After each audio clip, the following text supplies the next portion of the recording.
On va tout de suite retrouver Benoît Rousseau. Benoît Rousseau, bonjour.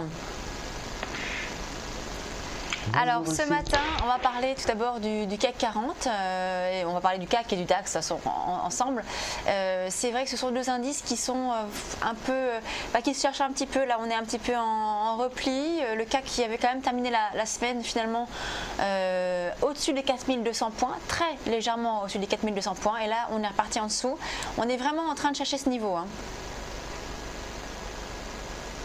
Oui, c'est ça, là on est vraiment en recherche de niveau et on voit la rapidité en fait de cette recherche, puisqu'on a ouvert à 9h, on a tout de suite baissé sur le niveau des 4160, 4155 points, comme vous pouvez le voir en fait sur le niveau des plus bas de vendredi. Donc ici c'est les cours de vendredi et là nous sommes sur les cours de lundi. On a une réaction tout de suite très violente qui nous a propulsé directement sur le point pivot journalier puis au-delà sur le point pivot hebdomadaire.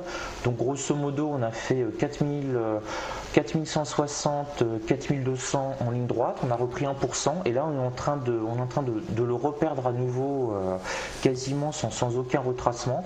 Donc on rebondit vraiment sur des niveaux, on va dire au niveau 4160, 4150, 4200 et on se cherche là sur le CAC 40 ce matin depuis 1h30 depuis l'ouverture, et on a exactement les mêmes configurations sur tous les indices en fait européens. On a été tapé le point bas de vendredi soir, on a rebondi violemment et en fait on stagne entre ces deux niveaux. On sait pas trop quoi faire.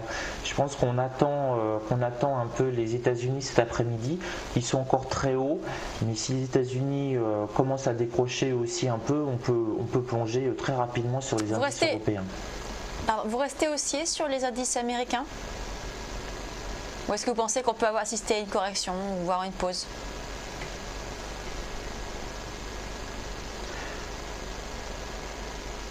Excusez-moi, je vous ai pas du tout entendu. Je voulais savoir si vous étiez haussier sur les indices américains, ou est-ce qu'on peut s'attendre à une correction selon vous?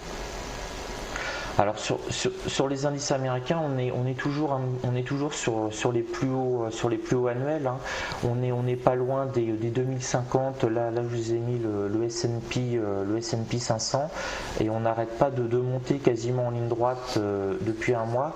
Donc avoir une petite, là on voit bien la montée en fait depuis un mois, depuis le 16-17 octobre, on a cessé de monter et là on commence à avoir une petite consolidation horizontale sur tous les indices américains. Hein, ils sont sur les plus hauts. N'arrive pas encore il n'y a pas de prise de bénéfices, hein, parce que les résultats des entreprises américaines sont vraiment excellents, hein. Ça, ils tombent, on n'a pas des profits warning, mais au contraire on a des évaluations, on a des résultats supérieurs aux attentes, donc ça maintient systématiquement les marchés en hausse, hein. On a par exemple du Apple qui caracole en ce moment et qui gagne quasiment 1 à 2 milliards de capitalisation boursière chaque jour. Donc on est vraiment sur des marchés extrêmement hauts sur les États-Unis. Alors j'ai une optique à surveiller les États-Unis, en sachant que si les États-Unis baissent, à première vue ils ne devraient pas s'écrouler, parce que tous les signaux économiques sont plutôt bons aux États-Unis. Le chômage baisse, la fin du QE de la Fed n'a pas créé la panique que beaucoup de personnes pensaient. Donc on a une situation économique relativement forte. Par contre, si les États-Unis baissent un peu, ça risque de descendre très très vite en fait sur les indices européens. Alors si vous voulez, ma stratégie, c'est dès que je vois que les indices américains commencent à fléchir, je me mets à vendre les européens, qui vraiment amplifient largement les baisses, et par contre les hausses, on n'arrive vraiment plus à décoller depuis plus d'un mois sur les indices européens. Pour vous donner un ordre d'idée, si on regarde le DAX 30 par exemple. Alors, donc sur un mois, on voit qu'on commence même à baisser depuis à peu près une semaine. Justement, Benoît, lorsqu'on voit le Nasdaq, les indices américains qui commencent à consolider, à vous parler de cette consolidation latérale, on voit ça depuis quelques séances. Est-ce que justement pour vous, c'est le signe que les indices européens vont baisser et du coup, est-ce que vous vendez, vous, les indices, le CAC et le DAX? Alors pour moi, c'est pas un signe que les indices américains vont forcément baisser. Ma stratégie, si on parle à 2 mois, j'envisage qu'on risque de rester dans une consolidation, voire même qu'on risque de continuer encore à monter légèrement sur les indices américains. Je vois qu'on va finir l'année sur un plus haut sur les indices américains. Donc on peut se rapprocher des 18 000 points sur le Dow Jones et des 2070, 2100 sur le S&P 500. Finir cette année en beauté et par contre avoir une belle prise de bénéfices et des baisses sur les indices américains assez fortes à partir du premier trimestre 2015. C'est plutôt mon tempo. Par contre, là actuellement, je suis plutôt en short sur les indices européens puisque rien ne va à première vue. Pour vous donner un ordre d'idée, là on est sur les 9200 en simplifiant sur le DAX. Si on a été à peu près si on avait suivi la même progression, la même évolution que les indices américains, on serait au-dessus de 10 000 points sur le DAX. On serait quasiment à 10 200 points.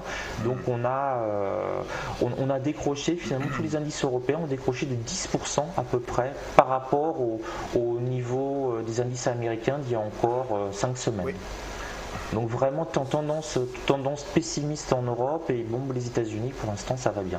Le Japon aussi ça va bien. Alors justement, tout va bien sauf en Europe. Oui, justement, si on regarde notamment les performances annuelles depuis donc le 1er janvier 2014, on voit qu'on a un Dow Jones qui a pris 7%. On a eu également un S&P 500 qui prend plus de 10%, tandis que la majeure partie des indices européens sont dans le rouge depuis le début de l'année. On a un CAC qui perd 3% depuis le début de l'année et un DAX qui perd 4%. Donc effectivement, on a un décrochage et vraiment une divergence entre ces deux zones.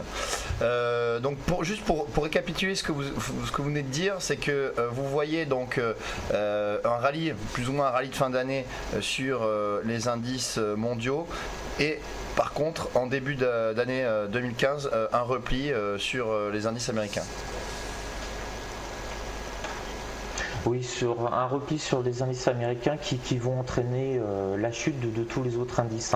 Là vraiment ce qui maintient les marchés européens encore, ce qui nous donne un peu d'oxygène, c'est que les indices américains font quasiment record sur record presque chaque jour ou du moins chaque semaine, et donc ça maintient quand même un petit peu les indices européens on va dire au-dessus de l'eau, tout simplement parce que l'économie américaine c'est la première économie mondiale, que quand les Américains consomment, quand la consommation repart aux États-Unis, c'est des usines en Chine qui vont se mettre, qui repartent, c'est des millions d'emplois créés en Chine, et nous on en bénéficie avec un décalage généralement de 6 à 8 mois. Donc en fait c'est toute la stratégie même politique de nos hommes politiques en Europe. C'est là on est dans le domaine politico-économique. C'est en fait quand on a vu que les Américains faisaient une relance keynésienne en faisant marcher la planche à billets, etc., on s'est dit c'est bon pour nous Européens, on n'a plus qu'à attendre. Et nous on a fait une politique anti-keynésienne, on le voit pour la Grèce, le Portugal, l'Irlande, l'Italie, l'Espagne, etc. La seule exception c'est la France, on a quand même continué à essayer de relancer par la consommation.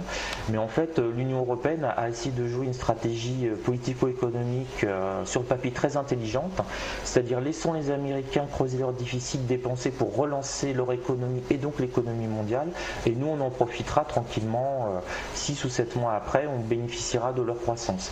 Au jour d'aujourd'hui, il y a peu de gens qui le savent, mais on a à peu près un emploi sur 5 dans le secteur privé en France qui est lié directement ou indirectement à l'activité d'une entreprise américaine. Donc on a 20% des salariés français, 20% des emplois dans le secteur privé qui sont plus ou moins portés, créés par la dynamique de l'économie américaine. Alors l'économie américaine a mis plus de 2 ans et demi pour redémarrer, et donc là on peut avoir un petit espoir pour l'Europe que la croissance continue à monter légèrement. On va essayer un peu d'être tiré par les Américains, mais là on a encore un décalage de 6 à 7 mois réellement pour en profiter. Donc c'est pour ça que les États-Unis sont extrêmement hauts. Si on a une petite prise de bénéfice sur les États-Unis, qu'on perd ne serait-ce que 3 ou 4% sur les États-Unis, ce qui est rien, parce qu'on a quasiment fait 100% depuis 3 ans. Si les 3 ou 4% de baisse sur les États-Unis, ça va être sur l'Europe 10% facilement. Donc c'est pour ça, je pense que les États-Unis vont continuer à monter, mais dès qu'on va voir les États-Unis baisser, il faut se mettre à shorter massivement les indices européens. Merci Benoît Rousseau, donc trader pour compte propre et fondateur du blog En Lille. On vous retrouve demain pour de nouveaux conseils. On va marquer une courte pause et on se retrouve tout de suite pour la fin de Direct Investir.